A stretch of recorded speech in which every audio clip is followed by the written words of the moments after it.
La vie est dure. La vie est un combat. Il faut se battre. Il faut être enragé. Pour réussir ici dehors, si tu ne donnes pas tout, tu es foutu. Il faut te battre. La vie, c'est la bastonnade.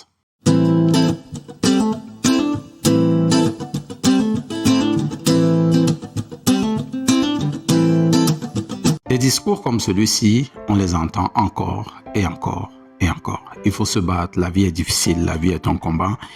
D'autant plus aujourd'hui encore où nous sommes dans une période où l'Afrique est de plus en plus en train de chercher son autonomie, en train de se battre pour son développement, en train de se battre pour sa souveraineté, en train de se battre pour sa liberté.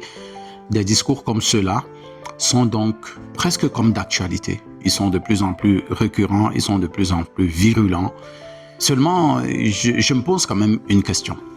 Avec quelle arme est-ce qu'on peut arriver à se développer? Avec quelle arme est-ce qu'on peut arriver à la souveraineté, à la liberté, à la sortir de la pauvreté? Qu'est-ce qu'il faut utiliser dans cette bataille? Il faut se battre, mais avec quoi? Quelle arme utiliser? Est-ce qu'on doit utiliser la force, la brutalité, les armées? Est-ce qu'on doit utiliser l'argent, la richesse, l'opulence de façon à créer des colonies comme les autres l'ont fait? Est-ce qu'il faut compter sur la chance, le destin? Est-ce qu'il faut compter sur nos ancêtres? Est-ce qu'il faut compter sur la religion, que prier? Quelle est l'arme qu'on doit utiliser dans notre combat? En réalité, réussir n'est pas une affaire de force. Il y a beaucoup d'autres choses qui entrent en ligne de compte et qui, par contre, doivent retenir notre attention.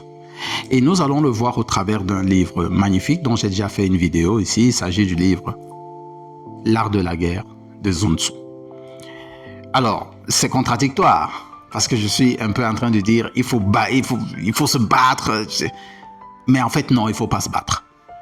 Mais l'art de la guerre, c'est comme si ça nous pousse à la guerre, non? Nous sommes en guerre. Mais c'est pas vraiment ça quand on y regarde. Et vous serez vraiment surpris par ce que Sun Tzu développe dans l'art de la guerre.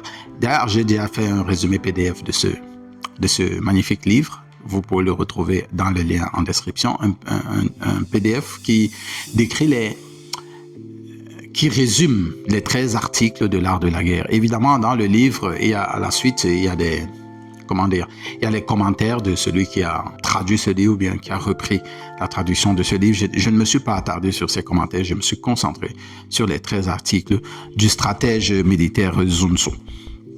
Et on va se servir de ce livre aujourd'hui pour déconstruire un peu cette histoire de « il faut se battre, la vie c'est un combat ». Là. Il faut un peu calmer un peu la tension. Et on va commencer, on va voir avec 3 points. Vous êtes déjà habitué à ma chaîne, donc 3 points. On va voir avec 3 points comment est-ce qu'on peut déconstruire ce narratif de la vie est une bataille, la vie est un combat, la vie, cette opiniâtreté, cette rage qu'on met dans ces expressions. Alors commençons déjà par voir cette question même, il faut se battre, la vie est un combat. Beaucoup de personnes, quand on parle de ça, de cette vie est un combat, on pense surtout à la lutte, au combat, au conflit, au travail physique difficile, surtout quand on regarde nos mamans qui se lèvent à 1h du matin, 2h pour aller, par exemple, je prends les Bayam Selam et travaillent physiquement. C'est énorme. Et même les cultivateurs, ils travaillent avec une force physique terrible, mais c'est depuis des années et des années, rien ne change. Est-ce que c'est la force musculaire? Regardez paradoxalement ce que Sun Tzu dit dans l'art de la guerre à la page 77, paragraphes 3 et 4. Voici ce qu'il dit. En effet, remporter 100 victoires en 100 batailles n'est pas le comble du savoir-faire. Ce qui donc est la plus haute importance dans la guerre, c'est de s'attaquer à la stratégie de l'ennemi. Sun Tzu ici déconstruit la question de la guerre. Ok, c'est l'art de la guerre, mais lui-même il dit remporter 100 victoires à 100 batailles, c'est pas le comble du savoir-faire. Pourquoi? Parce que être puissant, c'est très différent d'une question de confrontation. La confrontation ici, c'est plutôt une question d'intelligence. Parce qu'il demande d'aller regarder à la stratégie de son ennemi. Mais comment regarder à la stratégie de son ennemi si on ne sait pas lire, si on n'étudie pas, si on n'apprend pas? Donc, la question du combat ici, de la bataille, de l'âpreté dans la lutte, est complètement détourné si on utilise la force. Le développement, la souveraineté, la liberté, la sortie de la pauvreté ne passe absolument pas par cette confrontation. Absolument pas. Elle passe par la lecture. Parce qu'il faut connaître les stratégies de l'autre. Mais pour connaître ces stratégies, qu'est-ce qu'il faut faire? Il faut aller les découvrir, il faut comprendre le monde dans lequel nous vivons. Il faut être au courant des plans de l'autre. Et les plans, généralement, ça ne se dit pas en l'air, ça s'écrit, c'est écrit quelque part. Et ces plans sont dans divers domaines. Par exemple, il faut pouvoir lire dans l'économie. Il faut pouvoir lire la psychologie. Il faut pouvoir lire dans les technologies. Il faut pouvoir lire dans les finances. Il faut pouvoir lire partout. Parce que la guerre ou bien l'affranchissement, le développement que nous voulons ne va pas seulement s'axer sur un seul point. Tous ces points doivent être couverts dans notre bataille, dans cette lutte. Mais pour pouvoir y arriver, il faut pouvoir lire. Il faut pouvoir décrypter les informations de notre ennemi. Parce que notre ennemi a beaucoup, si on les appelle comme ça, si on les met dans la catégorie d'ennemis, ils ont une avance incommensurable devant nous. Donc au lieu d'agir, non, il faut prendre le temps. Il faut s'asseoir, lire et construire une vision. Et la construction de cette vision, grâce à la lecture des informations que nous aurons, va automatiquement nous pousser à calculer et à établir d'avance notre victoire. La lutte, c'est pas la stratégie. La lecture, c'est la stratégie. Ça, c'était le premier point. Le deuxième point, on va se dire, mais écoute, lire, étudier, mais j'étais à l'école, j'ai eu mes diplômes et tout. Et il y a quelque chose qui me terrorise dans cette idée. Déjà parce que, je vais prendre un truc facile. Beaucoup de personnes, une fois qu'ils ont reçu leur diplôme, qu'est-ce qu'ils font? Ils balancent tout, ils ne lisent plus rien. 10 ans, 20 ans, 30 ans après, ils n'ont plus jamais ouvert un livre. Mais c'est terrible. Parce que supposons que, vous savez, je le dis dans mes vidéos, les diplômes que nous recevons, c'est des certificats de servitude. Ils sont là pour nous permettre d'aller servir celui qui est venu nous assujettir. Mais maintenant, supposons même que ces certificats de servitude étaient vraiment des diplômes que nous méritons ça. Mais que nous abandonnons des informations, ou bien que nous vivons aujourd'hui notre vie sur des informations d'il y a 10, 15, 20 ans, est-ce qu'on ne trouve pas que c'est déjà trop vieux? Donc, il est clair que déposer ou bien avoir ces diplômes et ne plus ouvrir un livre, c'est la pire des choses à faire. C'est la pire des choses à faire. Mais le deuxième point ici, c'est que l'école à laquelle nous allons pour avoir ces diplômes, c'est l'arme des autres. C'est la stratégie des autres qu'ils ont utilisée pour nous mettre dans l'état où nous sommes. C'est pour eux. Et maintenant que nous avons découvert, il faut comprendre que même ce qu'ils vont nous enseigner là, ce sont des informations qui ne nous serviront pas. Si elles ne sont pas, elles sont au mieux obsolètes. Mais au pire, c'est qu'elles sont complètement fausses. Complètement. Et ça, c'est très, très dangereux. C'est très, très dangereux de compter sur ces diplômes, sur ces écoles. Et pourquoi est-ce que c'est dangereux? Reprenons Sun Tzu. Il est très brillant. À la page 87, écoutons ce qu'il dit. C'est pourquoi je dis, connaissez l'ennemi et connaissez-vous vous-même. En sans bataille, vous ne courez jamais aucun danger. Magnifique. Pour connaître notre adversaire, ça passe par quoi? Ça passe par la lecture, la prise de connaissance, collecter des informations. Pour savoir comment négocier nos contrats, les contrats miniers, que toute l'Afrique, nous avons un sous-sol riche, mais il faut faire des contrats miniers. Ça passe par de la connaissance. Il faut pouvoir les vendre. Ça passe par de la connaissance. Et sans connaissance, nous sommes complètement à la merci des autres, qui ne sont pas forcément nos adversaires. Mais nous sommes à la merci des autres. Donc, regardez, il y a un deuxième point. Il y a un deuxième point sur ce que Sun Tzu dit. Il dit qu'il faut se connaître soi-même. Et j'ai adoré, et je vous le recommande, d'aller regarder l'interview du général, la dernière interview du général Tiani, le président du Niger. C'est une interview qui dure 5h40 et quelque chose. J'ai tout regardé. Mais pendant une période, là, je ne sais pas, peut-être c'est à la 2e ou à la 3e heure, comment il déballe l'histoire du Niger.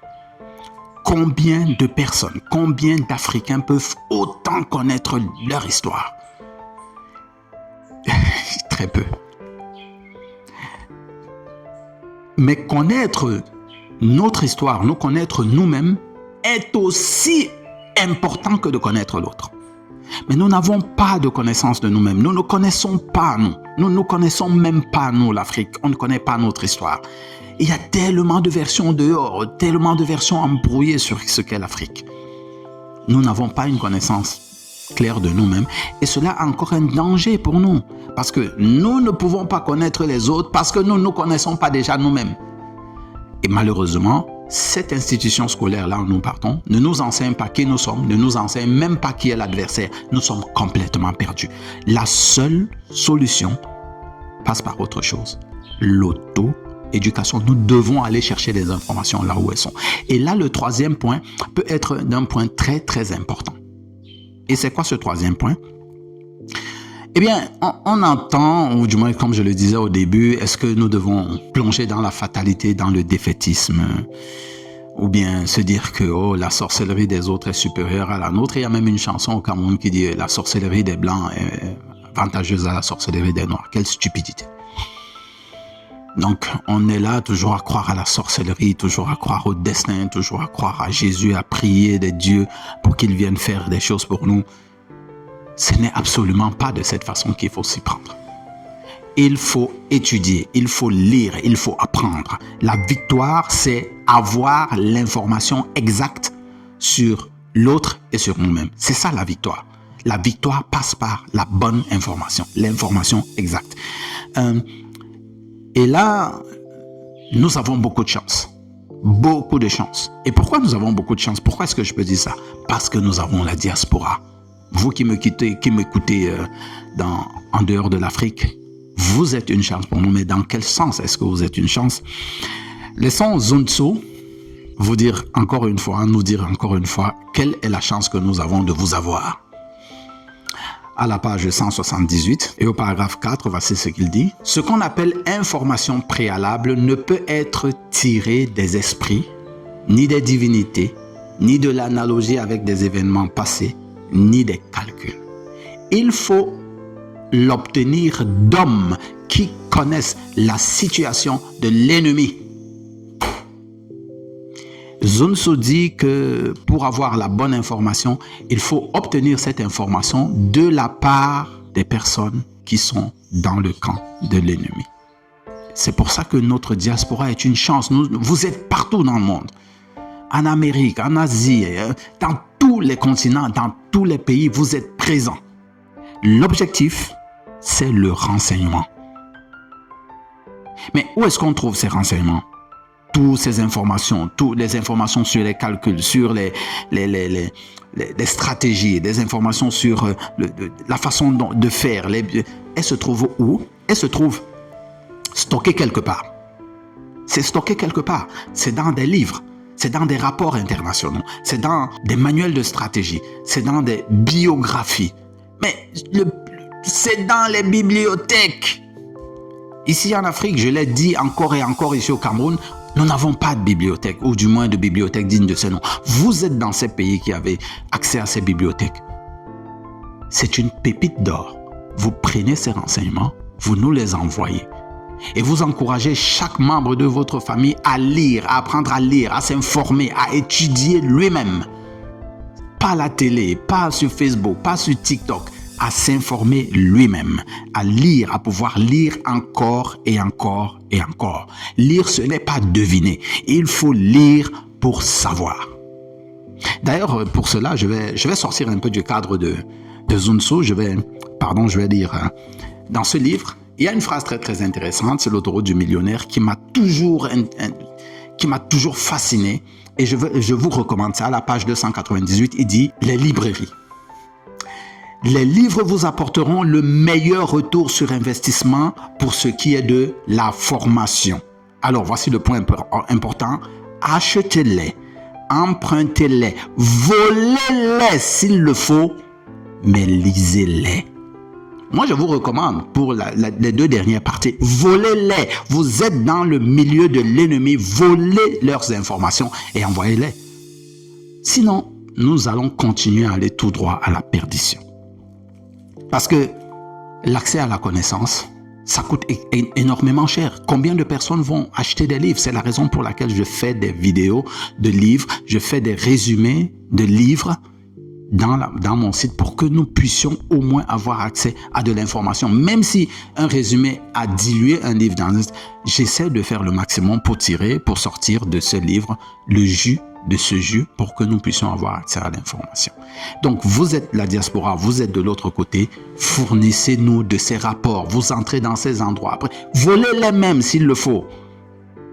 D'ailleurs, dans le résumé, vous allez découvrir les 5 choses qu'un agent secret ou bien qu'une personne infiltrée doit avoir, doit pouvoir être, doit pouvoir faire pour pouvoir profiter de l'information qu'il trouve sur place. Donc, prenez le résumé PDF et qu'est-ce que je dirais en conclusion de cette vidéo? Est-ce que l'Afrique doit toujours rester au banc de touche de l'information? Est-ce que l'Afrique doit toujours rester au banc de touche de la lecture? Absolument pas. Nous rêvons d'une Afrique qui est digne, une Afrique qui est libre, une Afrique qui peut clamer dans le concert des nations qu'elle a quelque chose de valeureux à offrir. Pour pouvoir arriver à ce résultat, cela passe par l'éducation ou l'auto-éducation individuelle. Apprendre à lire, apprendre à collecter de l'information, pas aller se battre, pas aller être toujours dans le combat, la lutte. La lutte crée la résistance. Lisons, éduquons-nous, prenons le temps d'apprendre. Le futur nous appartient. Si nous prenons la responsabilité de nous auto-éduquer, si nous devenons des stratèges de notre propre vie grâce à la lecture et grâce à des lectures de livres comme le livre L'art de la guerre de Sun Tzu. J'espère que vous avez apprécié cette vidéo. Si c'est le cas, vous faites un j'aime, vous partagez aux personnes à qui vous pensez que ce serait utile. N'oubliez pas de vous abonner, cliquez sur la petite clochette pour vous signaler de mes prochaines vidéos. Allez dans le lien en description. Achetez le résumé PDF que j'ai fait de ce livre Sun Tzu et n'oubliez pas, c'est l'éducation qui fait la différence entre les hommes. Rendez-vous à la prochaine vidéo.